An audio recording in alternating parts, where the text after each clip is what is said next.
الحمدللہ رب العالمین والصلاة والسلام علی سید المرسلین اما بعد فاعوذ باللہ من الشیطان الرجیم بسم اللہ الرحمن الرحیم۔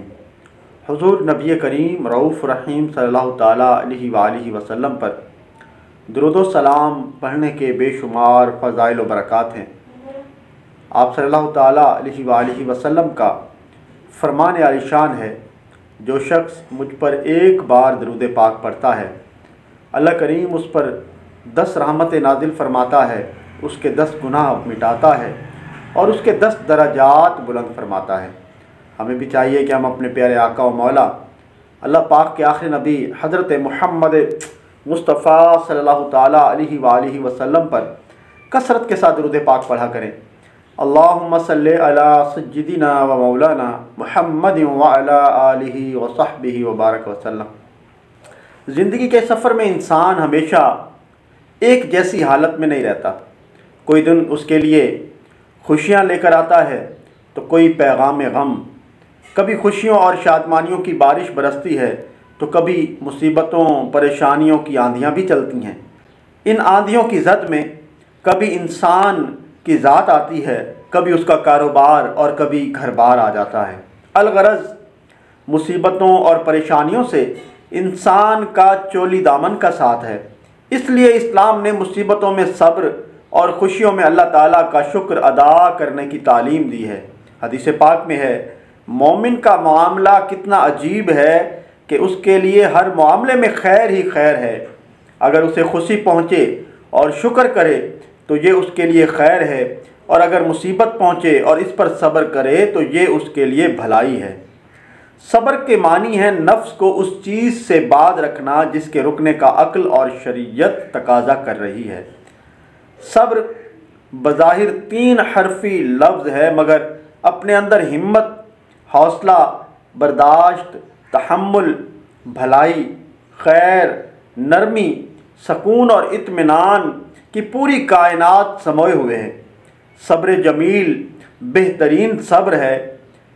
صبر جمیل یہ ہے کہ مصیبت میں مبتلا شخص کو کوئی پہچان ہی نہ سکے۔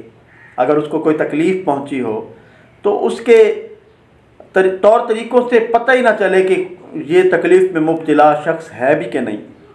مقام صبر پر فائز ہونا بہت بڑا مرتبہ رکھتا ہے۔ اللہ کریم نے قرآن پاک میں 70 سے زائد مرتبہ صبر کا ذکر فرمایا اور اکثر درجات و بھلائیوں کا اسی کی طرف منسوب فرمایا۔ اللہ عز و جل نے صابرین کے ساتھ ہونے کا بھی وعدہ فرمایا۔ چنانچہ اللہ کریم قرآن پاک میں ارشاد فرماتا ہے، اور صبر کرو، بے شک اللہ صبر والوں کے ساتھ ہے۔ سورہ انفال کی آیت نمبر 46۔ اس کے علاوہ قرآن پاک میں صبر کو تقرب الہی، دین کی سرداری، بہترین اور بے حساب اجر، نصرت ربانی اور رب کی رحمتیں پانے کا سبب بھی قرار دیا گیا ہے۔ پیارے آقا صلی اللہ علیہ وآلہ وسلم کا فرمان عالی شان ہے، جس بندے پر ظلم کیا جائے اور وہ اس پر صبر کرے، اللہ عز و جل اس کی عزت میں اضافہ فرمائے گا۔ آپ صلی اللہ تعالیٰ علیہ وآلہ وسلم نے ارشاد فرمایا کہ اللہ تعالیٰ فرماتا ہے، جب میں بندہ مومن کی دنیا کی پیاری چیز لے لوں پھر وہ صبر کرے تو اس کی جزا جنت کے سوا کچھ نہیں۔ افسوس آج ہم صبر سے بہت دور ہو چکے ہیں، اور شاید یہی وجہ ہے کہ ایک تعداد ہے جو ذہنی دباؤ، ڈپریشن، شوگر اور بلڈ پریشر جیسے مہلک امراض میں مبتلا ہو رہی ہے۔ یاد رکھیے، بڑے بڑے عقل مندوں کی بصیرت کے چراغ بے صبری کی وجہ سے گل ہو جاتے ہیں۔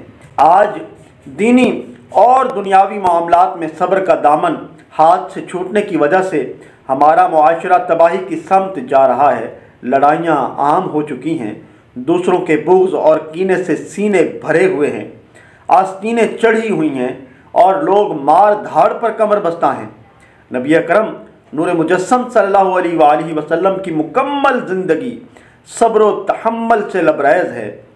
کافروں نے معاذ اللہ آپ صلی اللہ علیہ وآلہ وسلم پر ظلم و ستم کے پہاڑ توڑ دیے، پتھر برسائے اور راہ میں کانٹے بچھائے، جس میں اطہر پر نجاستیں ڈالیں، ڈرایا دھمکایا، برا بھلا کہا، قتل کی سازشیں کیں، مگر کائنات کے آقا صلی اللہ علیہ وآلہ وسلم نے کبھی کوئی ذاتی انتقامی کارروائی نہ کی، خود بھی صبر سے کام لیا اور رہتی دنیا تک اپنے ماننے والوں کو مصائب میں صبر کی تلقین ارشاد فرمائی۔ آپ صلی اللہ علیہ وآلہ وسلم کا فرمان ڈھارس نشان ہے، جسے کوئی مصیبت پہنچے اسے چاہیے کہ اپنی مصیبت کے مقابلے میں میری مصیبت یاد کرے، بے شک وہ سب مصیبتوں سے بڑھ کے ہے۔ پیارے اسلامی بھائیوں، یاد رکھیے، انفرادی زندگی ہو یا اجتماعی، گھریلو زندگی ہو یا سماجی، صبر کے بغیر زندگی کی کتاب بالکل نامکمل رہتی ہے۔ آج ضرورت اس بات کی ہے ہم ہر وقت صبر کی سواری پر سوار رہیں۔ مصیبتوں، پریشانیوں، بے جا مخالفتوں اور غموں کا سامنا ہو تو صبر ان تمام چیزوں کا بہترین جواب ہے۔ اللہ تعالی ہمیں صبر کی دولت عطا فرمائے، آمین بجاہ النبی الامین صلی اللہ تعالی علیہ وآلہ وسلم۔